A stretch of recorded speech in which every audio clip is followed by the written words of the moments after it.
آج ہم پنجاب کے ایک ایسے شہر کی بات کر رہے ہیں، چونیا، جس کی تاریخ میں کئی پرتیں ہیں۔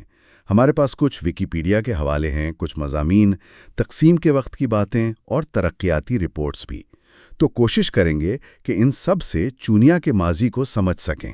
جی بالکل، اور یہ ماضی بڑا دلچسپ ہے۔ مطلب صرف تاریخ نہیں، اس میں آپ کو عروج و زوال، تباہی، پھر نئی تعمیر، سب کچھ ملے گا۔ ایک بات جو فوراً ذہن میں آتی ہے وہ یہ روایت کہ شہر 7 یا شاید 9 بار تباہ ہو کر دوبارہ بسا۔ اوہ، 9 بار! یہ تو واقعی غیر معمولی بات ہے۔ جی، یہ ظاہر کرتا ہے کہ یہ جگہ اہم تھی، لوگ اسے چھوڑنا نہیں چاہتے تھے۔ تو اس کی قدامت کے بارے میں کچھ ٹھوس ثبوت ہیں ہمارے پاس؟ مطلب یہ ٹیلے وغیرہ کا ذکر؟ بالکل، جو موجودہ شہر ہے نا وہ ایک اونچے ٹیلے پر ہے، اور خیال ہے کہ یہ ٹیلہ خود ہی بہت پرانا ہے۔ کچھ لوگ تو اسے وادی سندھ یا ہڑپا تہذیب سے بھی جوڑتے ہیں۔ اچھا؟ جی، اور اس بات کو تھوڑی تقویت ملی 1978 کی ایک کھدائی سے۔ اس کھدائی میں کیا ملا؟ کوئی خاص چیز؟ ہاں، اس میں جو سب سے اہم چیز ملی وہ تھے سکندر اعظم کے دور کے یونانی سکے، یعنی تقریباً 323 قبل مسیح کے۔ اوہ واہ! یعنی 2500 سال پہلے بھی یہاں باقاعدہ آبادی تھی؟ جی بالکل، اور شہر کے جنوب مغرب میں اب بھی کچھ ٹیلے ہیں۔ وہاں جائیں تو پرانی پکی اینٹیں، مٹی کے برتنوں کے ٹکڑے وہ سطح پر ہی مل جاتے ہیں۔ تو یہ جو بار بار تباہ ہونے والی بات آپ نے شروع میں کہی، 7 یا 9 بار، جی اس کا تعلق کیا انہی قدیم زمانوں سے ہے؟ اور کیا وجہ بتائی جاتی ہے؟ جی، تعداد تو مختلف ذرائع میں الگ الگ ہے، 7 سے 9 تک، لیکن جو سب سے زیادہ امکان ظاہر کیا جاتا ہے وہ ہے دریائے بیاس۔ دریا؟ ہاں، پرانے وقتوں میں چونیا دریا کے بہت قریب تھا، شاید بالکل کنارے پر، اور دریا تو اپنا راستہ بدلتے رہتے ہیں، سیلاب آتے ہیں، تو غالب امکان یہی ہے کہ دریا کی وجہ سے یہ تباہی ہوتی رہی۔ لیکن کمال ہے کہ لوگ پھر وہیں آ بستے تھے۔ خیر، اس پر شاید آگے اور بات ہو۔ اب ذرا نام کی طرف آتے ہیں، چونیا۔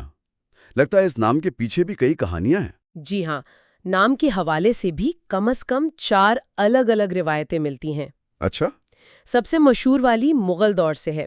کہتے ہیں اکبر بادشاہ کے وزیر تھے نا راجہ ٹوڈرمل۔ جی، 9 رتنوں میں سے ایک۔ بالکل، تو یہ علاقہ انہیں جاگیر میں ملا تھا، اور انہوں نے اپنی بیٹی جس کا نام چونیا تھا اس کے نام پر شہر کا نام چونیا رکھ دیا۔ اچھا، بیٹی کے نام پر؟ جی، اور اسی سے جڑی ایک اور بات، ٹوڈرمل کی ایک 12 دری کا بھی ذکر ملتا ہے چونیا میں۔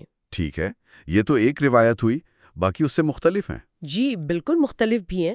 ایک کہتی ہے کہ چونی کا مطلب موتی بھی ہوتا ہے۔ موتی؟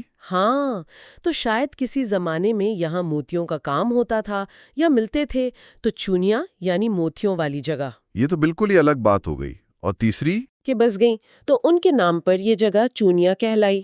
یعنی 2 کہانیوں میں نام کسی خاتون سے جڑا ہے، راجہ کی بیٹی یا ایک نیک خاتون، دلچسپ۔ اور چوتھی روایت؟ چوتھی ہمیں اور پیچھے لے جاتی ہے، محمد بن قاسم کے دور میں 8ویں صدی عیسوی۔ اوہ، اتنا پرانا تعلق؟ جی، کہتے ہیں یہ علاقہ تب ملتان کے ہندو راجہ کے ماتحت تھا۔ یہاں کمبو ہزاد کا راجہ تھا، اس کے بیٹے مہاج نوار نے اسلام قبول کر لیا۔ اچھا۔ تو اس کے گھر والوں نے اسے قبول نہیں کیا اور مار دیا۔ بعد میں جب مسلمانوں کا اثر ہوا تو اس کی یاد میں مقبرہ بنایا اور علاقے کا نام چنواری رکھا، جو پھر وقت کے ساتھ بدل کر چونیا ہو گیا۔ سبحان اللہ!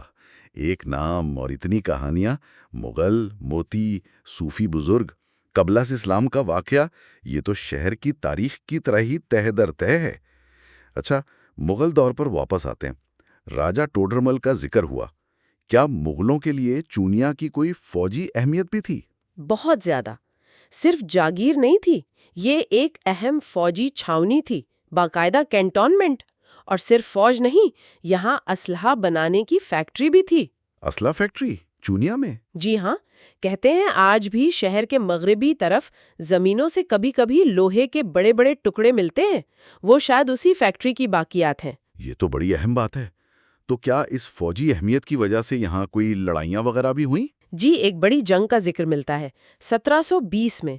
یہ وہ دور تھا جب مغل سلطنت کمزور ہو رہی تھی، تو لاہور کے مغل گورنر تھے عبد الصمد خان، اور دوسری طرف قصور کے نواب حسین خان تھے، جو خود مختاری چاہ رہے تھے۔ اچھا، ان کے درمیان ہر چکی کے مقام پر لڑائی ہوئی۔ عبدالصمد خان کی فوج بہت بڑی تھی، 70,000 کہتے ہیں۔ نواب کے پاس 10,000 تھے۔ نواب حسین خان اس جنگ میں مارے گئے۔ اس سے وقتی طور پر مغلوں کا کنٹرول بحال ہوا۔ تو چونیا اس وقت بھی ایک اسٹریٹجک پوائنٹ تھا۔ پھر مغلوں کے بعد سکھوں کا دور آیا پنجاب میں، اس وقت چونیا کی کیا حیثیت رہی؟ ایک جگہ پڑھا کہ یہ نکئی مصر کا مرکز تھا۔ جی یہ درست ہے۔ جب مغل کمزور ہوئے تو پنجاب میں 12 سکھ ریاستیں بنی جنہیں مثل کہتے ہیں۔ ان میں سے ایک نکئی مثل تھی اور کچھ عرصے کے لیے چونیا اس کا مرکز رہا۔ یعنی سیاسی طور پر بھی اہم رہا۔ بالکل۔ پھر جب مہاراجا رنجیت سنگھ نے سب مثلوں کو اکٹھا کر کے بڑی سکھ سلطنت بنائی تب بھی چونیا ایک انتظامی اکائی رہا۔ رنجیت سنگھ کے دور میں کیا خاص تھا؟ کوئی محصول وغیرہ؟ جی، رنجیت سنگھ کے وزیر خزانہ تھے دیوان دینا ناتھ۔ ان کی ایک رپورٹ میں ذکر ہے کہ چونیا سے سالانہ 4,000 روپے محصول آتا تھا۔ 4,000 روپے؟ اس زمانے میں تو یہ ٹھیک ٹھاک رقم ہوگی۔ یقیناً۔ اور اسی دور میں چونیا کے پاس ایک قلعہ روپا سنگھ ہے، اس کے دروازے کی تعمیر کا بھی ذکر ملتا ہے۔ سکھ دور کی کوئی اور بات، کوئی سماجی واقعہ یا قصہ؟ ہاں، 2-3 چیزیں ہیں۔ ایک تو جگا ڈاکو کا قصہ بہت مشہور ہے، پنجاب کا رابن ہوڈ کہتے ہیں اسے۔ جگڈا ڈاکو؟ جی، جگت سنگھ نام تھا، تحصیل چونیا کا ہی ایک گاؤں ہے برج رن سنگھ والا، وہاں کا تھا۔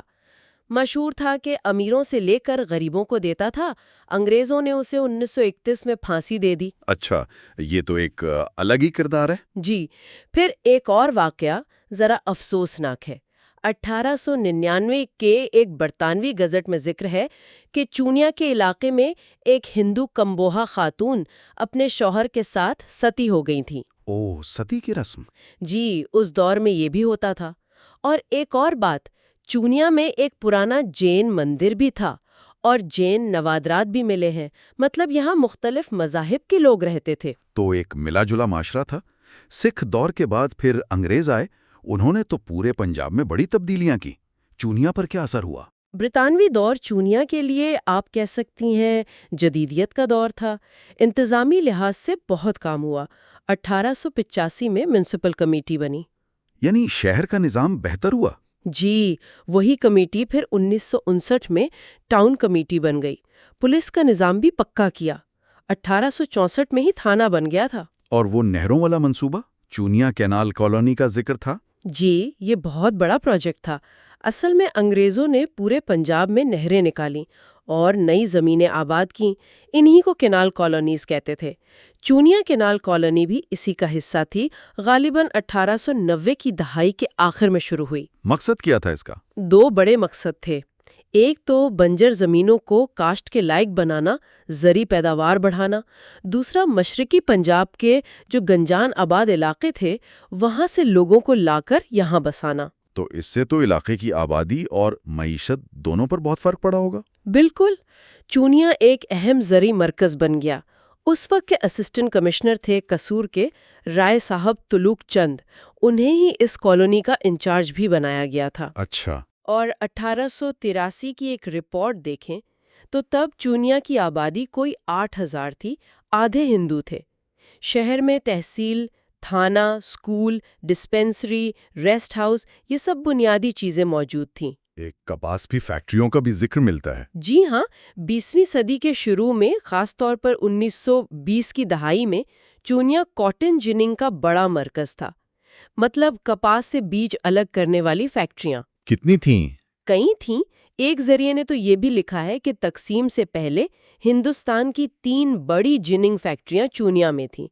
اب یہ شاید تھوڑا مبالغہ ہو، لیکن یہ ضرور تھا کہ یہ ایک بڑا مرکز تھا۔ لیکن وہ چلے نہیں زیادہ عرصہ؟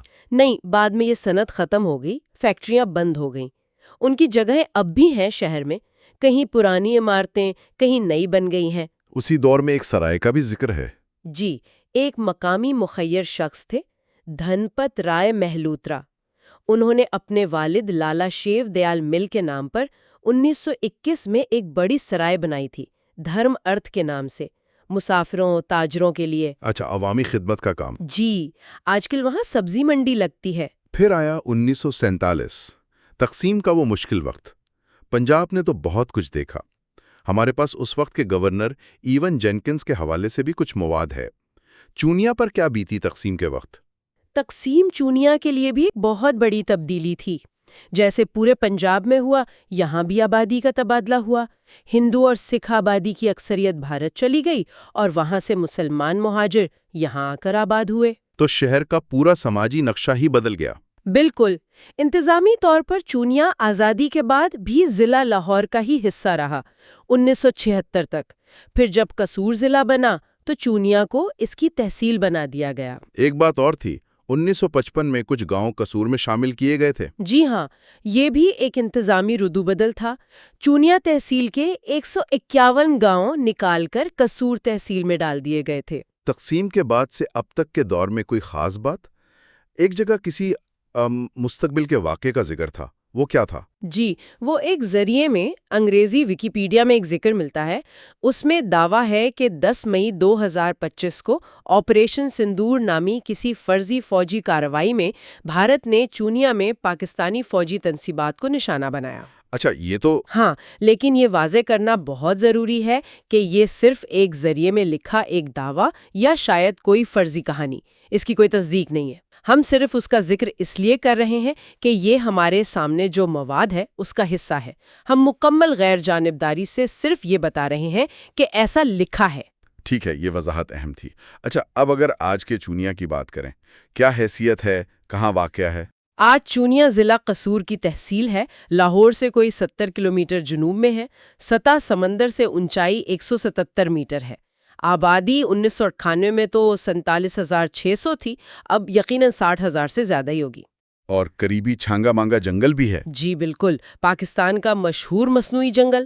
شہر کے اندر کی صورتحال، محلے، بازار؟ شہر میں پرانے محلے بھی ہیں، جیسے قلعہ روپا سنگھ، محلہ قاضیاں، اور نئی آبادیاں بھی بن گئی ہیں، فیصل کالونی، ظفر ٹاؤن وغیرہ۔ بازاروں میں مین بازار، غلہ منڈی، سبزی منڈی اور خالد مارکیٹ اہم ہے۔ اور معیشت اب بھی زراعت پر ہے؟ جی، بڑا انحصار زراعت پر ہی ہے۔ گندم، چاول، کماد یعنی گنا، یہ اہم فصلیں ہیں۔ کوئی خاص سوغات بھی ہے چونیا کی؟ ہاں، ایک سبزی ہے ونگا، کھیرے جیسا ہوتا ہے پر تھوڑا الگ، سلاد میں بہت استعمال ہوتا ہے۔ کہتے ہیں یہ خاص قسم کا ونگا صرف چونیا اور ساتھ بھائی پھیروں میں ہی لگتا ہے۔ اچھا، یہ تو نئی بات ہے۔ جی، اور ابھی حال ہی میں ایک رپورٹ میں تھا کہ وہاں تحصیل ہیڈ کوارٹر اسپتال میں 20 بستروں کا نیا سرجیکل وارڈ منظور ہوا ہے، تو ترقیاتی کام بھی ہو رہے ہیں۔ تو یہ تھا چونیا کا سفر، ایک قدیم ٹیلے سے شروع ہو کر سکندر کے سکے، نام کی دلچسپ کہانیاں، مغلوں کی چھاؤنی اور فیکٹری، سکھوں کی مثل اور محصول، انگریزوں کی نہری کالونی اور ترقی، پھر تقسیم کے اثرات، اور آج ایک تحصیل ہیڈ کوارٹر۔ واقعی بہت کچھ ہے اس تاریخ میں۔ بالکل، اور اس ساری کہانی میں جو ایک چیز مستقل نظر آتی ہے وہ ہے اس شہر کی لچک، ریزیلینس۔ دریا نے تباہ کیا، جنگیں ہوئیں، تقسیم جیسا بڑا واقعہ ہوا، لیکن یہ شہر بار بار کھڑا ہو گیا۔ صحیح کہا۔ یہ صرف عمارتوں کی تعمیریں نو نہیں، یہ لوگوں کے عزم کی کہانی ہے۔ شاید یہی اس کی اصل پہچان ہے۔ بہت متاثر کن۔ اور آخر میں سننے والوں کے لیے ایک سوال چھوڑ جاتے ہیں، وہ جو قدیم ٹیلے ہیں، خاص طور پر شہر کے جنوب مغرب میں، جن کا آپ نے ذکر کیا کہ وہاں آثار سطح پر بکھرے ہیں مگر ان کی کھدائی نہیں ہوئی۔ جی، یہ ایک اہم نکتہ ہے۔ کون جانے ان ٹیلوں کے نیچے چونیا کے ماضی کے اور کتنے راز دفن ہیں، مزید کتنی کہانیاں۔ کیا مستقبل میں کوئی ایسی دریافت ہو سکتی ہے جو اس شہر کی تاریخ کو بالکل نیا رخ دے دے؟ یا پھر کیا یہی تباہی اور تعمیر نو کا چکر اس شہر کی اصل کہانی ہے، ایک ایسی جگہ جو ہمیشہ سے بدلتی رہی ہے اور شاید ہمیشہ بدلتی رہے گی؟